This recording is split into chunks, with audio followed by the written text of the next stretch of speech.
সুযোগ পাইলেই অপরকে হেয় করবেন, এটা হয় না, এটা মুমিনের আদর্শ নয়। একজন মুমিন অপর মুমিনকে কোনোদিন হেয় করার জন্য কোনো নীতি, কোনো কাজ করতে পারে না। আল্লাহ নবী সাবধান করে দিয়েছেন। সুনানে তিরমিজির হাদিস, আব্দুল্লাহ ইবনে মাসউদ রাদিয়াল্লাহু তাআলা আনহু বলেন, আল্লাহর নবী সাল্লাল্লাহু আলাইহি ওয়াসাল্লাম বলেছেন, লাইসাল মুমিনু বিত্তাআনি, মুমিন কখনো বৎসনাকারী হতে পারে না। বৎসনা বোঝেন তো, অপরকে তুচ্ছ-তাচ্ছিল্য করে কথা বলা। আছে কিনা আমাদের মাঝে এমন? আছে না? এই রিকশার ড্রাইভার বদলাকে তুচ্ছ-তাচ্ছিল্য করে কথা বলা।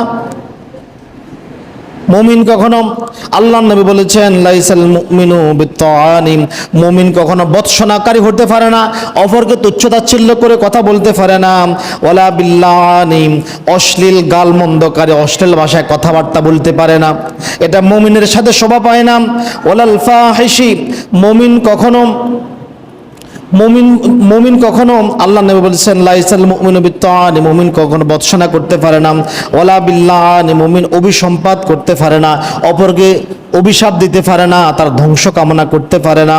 ওয়ালাল ফাহিশি, অশ্লীল ভাষায় কথাবার্তা বলতে পারে না, গালমন্দ করতে পারে না। ওয়ালাল বাযী, এবং নির্লজ্জ হতে পারে না। এই কাজগুলো যদি আমার আপনার ভিতরে থাকে তো বুঝতে হবে ঈমানের ভিতরে মরিচা পড়ছে। ঈমানের ভিতরে কি পড়ছে? মরিচা পড়ছে। মুমিনদের জন্য আল্লাহ তাআলা এরূপ কাজগুলিকে আল্লাহ তাআলা হারাম করে দিয়েছেন। আর যদি কেউ করে তবে তার ঈমান, ওই যে বললাম, ঈমানের ভিতরে মরিচা পড়ে গেছে। আল্লাহ নবীও সাবধান করে বলতেছেন। আল্লাহ তাআলা কোরআনুল কারীমে অন্যত্র বলেন, সূরা হুজরাত আয়াত নং 11, ইয়া আইয়ুহাল্লাযীনা আমানু, হে ঈমানদারগণ। আচ্ছা বলেন তো, আগে গীবত করার উদ্দেশ্যটা কি? ছোট করা।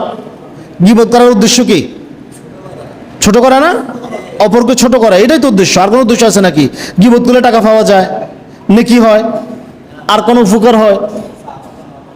চা খাওয়া যায় আর কি। ওই যে চাটা তো বললাম যে এটা তো মৃত ভাইয়ের গোস্ত খাচ্ছে। এটা কি খাচ্ছে? মৃত ভাইয়ের গোস্ত খাচ্ছে, চা খাচ্ছে না, মৃত ভাইয়ের গোস্ত। গীবত করে চা খাচ্ছে মানে মৃত ভাইয়ের গোস্ত খাচ্ছে। আল্লাহ তাআলা বলেন, ইয়া আইয়ুহাল্লাযীনা আমানু, হে ঈমানদারগণ, লা ইয়াসখার কওমিন মিন কওমিন আসা আইয়াকুনু খায়রাম মিনহুম, হে ঈমানদারগণ, তোমাদের কোন সম্প্রদায়ের পুরুষ যেন অপর সম্প্রদায়ের পুরুষদেরকে ছোট না করে, তুচ্ছ-তাচ্ছিল্য না করে, বিদ্রূপ ঠাট্টা বিদ্রূপ না করে। কেননা আল্লাহ তাআলা বলেন, ইয়াকুনু খায়রাম মিনহুম, তোমরা যাদেরকে ঠাট্টা বিদ্রূপ করেছ, ছোট করেছ, হয়তোবা আল্লাহর নিকট তাদের মর্যাদা তোমাদের চাইতে অনেক বেশি। যাদেরকে তুচ্ছ তাচ্ছিল্য কথা বলেন, আমরা মাঝে মধ্যে বলি না, তোর কি আল্লাহর ভাই গনে? আমার কথা হচ্ছে, আল্লাহর ভাই গনার দরকার নাই, আল্লাহ তারে গুনতেছে।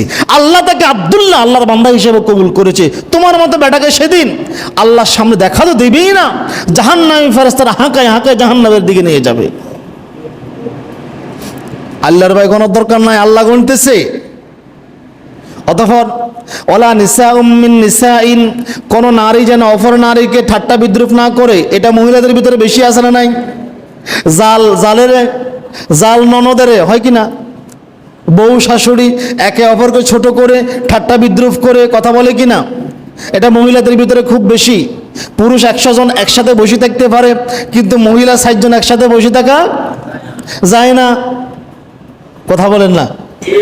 এরপরে আল্লাহ তাআলা বলেন, ইয়াকুননা খায়রাম মিনহুন্না, খবরদার, তোমরা যেই সকল নারীদেরকে তুচ্ছ-তাচ্ছিল্য করতেছো, ছোট করতেছো, তারা হয়তোবা তোমাদের চাইতে আল্লাহর নিকট মর্যাদায় অনেক বেশি। ওয়ালা তালমিজু আনফুসাকুম, খবরদার, তোমরা একে অপরের প্রতি দোষারোপ করো না। কি করিও না?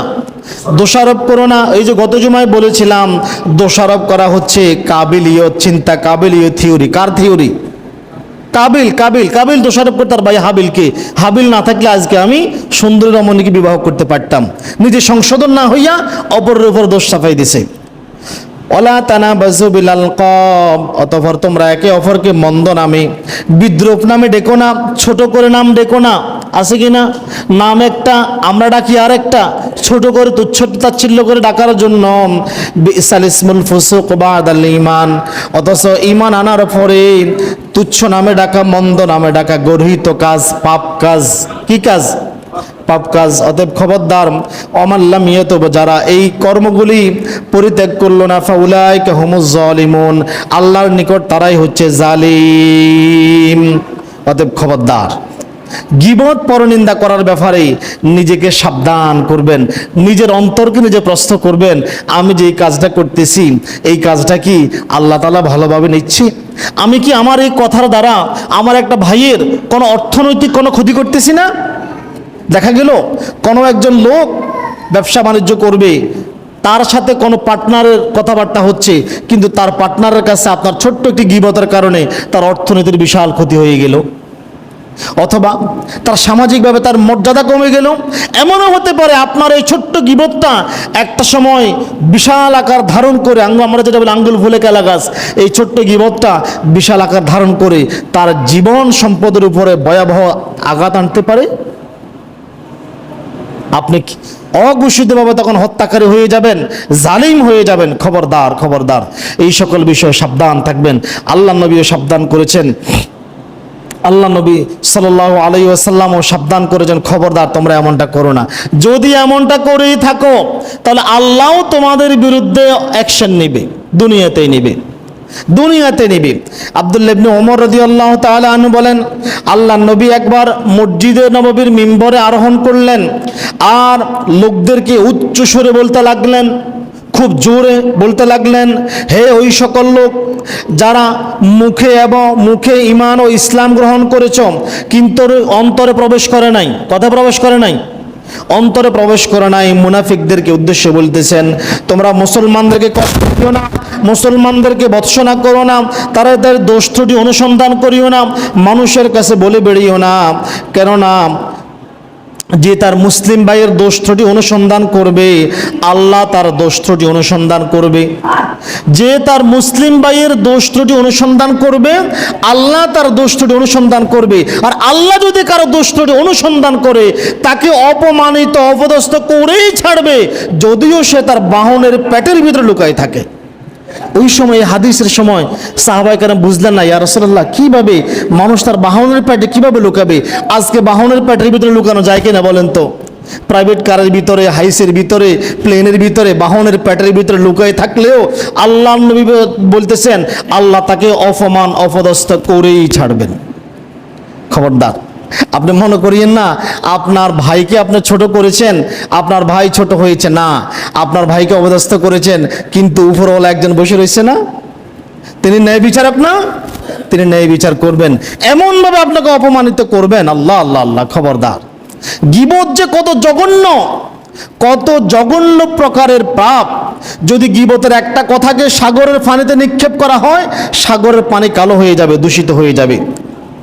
আবু দাউদের হাদিস, আয়েশা রাদিয়াল্লাহু তাআলা আনহা বলেন, আমি নবী করিম সাল্লাল্লাহু আলাইহি সাল্লামকে একবার বললাম সাফিয়া সম্পর্কে। আল্লাহ নবীর একজন স্ত্রী ছিল সাফিয়া, তো স্বাভাবিকত 200 দিনের ভিতরে একটু মনোমালিন্যতা একটু থাকতে পারে না? আয়েশা রাদিয়াল্লাহু তাআলা আনহা বলেন, আমি বললাম সাফিয়া সম্পর্কে আপনাকে এইটুকু বলাই যথেষ্ট যে সাফিয়া এইরকম, মানে সাফিয়া রাদিয়াল্লাহু তাআলা আনহা খাফে একটু খাটো ছিলেন, খাফে একটু কি ছিলেন? খাটো ছিলেন। তো আয়েশা রাদিয়াল্লাহু তাআলা এই কথাই বলতেছেন, সাফিয়া এরকম মানে সাইজে দেখতে একটু খাটো, কেমন জানি তুচ্ছ করে কথা বলতেছেন। আল্লাহ নবী বলেন, হে আয়েশা, তুমি যে এই কথা বলেছ, তোমার এই কথা যদি সমুদ্রে নিক্ষেপ করা হয়, সমুদ্রের পানি বিষাক্ত হয়ে যাবে, সমুদ্রের পানির রং পরিবর্তন হয়ে যাবে। নাউজুবিল্লাহ বলবেন না? গীবতের একটা কথা কারো সম্মান, কারো জীবন, কারো পরিবার, কারো সমাজ, কারো অর্থনীতি ধ্বংস করে দিতে পারে। এটা এত জঘন্য। খবরদার, গীবত আপনার নিকট বা কারো নিকট হাসি তামাশার বিষয় হতে পারে, কিন্তু অন্যের নিকট জীবনের প্রশ্ন। আল্লাহ তাআলা আমাদেরকে বুঝার তৌফিক দান করুক, সকলে বলে আমিন। দোকান পর জিহ্বাকে সামাল দেন না, এই জিহ্বাকে সামাল দেন। আমরা তো বাঙালিদের এমন অবস্থা খারাপ, কি বলবো, আমরা জিহ্বাকে জিরাতে দিই না, গীবত করি, এইদিকে ফানসুফারে সাফাই, 24টা ঘন্টা আমরা সাফাইতেছি ছাগলের মতো। কেউ ধূমপান করতেছি, গীবত, মানে আমাদের খানা বন্ধ নাই। কেউ পান সুপারি খায়, জর্দা খায়, কেউ মাদক খায়, কেউ ভাইয়ের গুস্ত খায়, খানা বন্ধ নেই আমাদের। আমরা জিহ্বাকে একটু বিশ্রাম দিচ্ছি না, জিহ্বাকে একটু বিশ্রাম দেন না। কথা বলবেন তো বলেন, ভালো কথা বলেন, ভালো কথা বলেন কি হবে? কথা না বললে কি আপনার ক্ষতি হবে? কথা না বললে আপনি এখন গীবত করতে পারেন, ইচ্ছা করলেই। আপনি দেখতেছেন আপনার সামনে দুই একজন গীবত করতেছে, আপনিও ইচ্ছা করলে তাদের সাথে তাল মিলাইতে পারেন, গীবত করতে পারেন, কিন্তু করেন নাই। এই যে অন্তরের সাথে, এটা হচ্ছে জিহাদ। এটা অন্তরের সাথে কি করেছেন? জিহাদ করেছেন। আপনার জন্য এখানে নেকি রয়েছে। আর চুপ থাকবেন। আল্লাহ নবীর একটা হাদিস আছে, কথা বলা যদি রূপ্য হয়, না বলাটা স্বর্ণ। কথা বলা যদি রূপ্য হয়, না বলাটা স্বর্ণ। চুপ থাকার চেষ্টা করেন, মানুষ সমাতা না যা। যত চুপ থাকবেন মুক্তি লাভ করবেন। অতএব জিহ্বাকে একটু বিশ্রাম দেন। কথা বলেন, ভালো কথা বলেন, যে কথা বলে নেকি হবে। যে কথা বলে কি হবে? নেকি হবে, অন্তত কারো ক্ষতি হবে না। আল্লাহ তাআলা আমাদের উপর রহম করুক। সকলে বলি আমিন।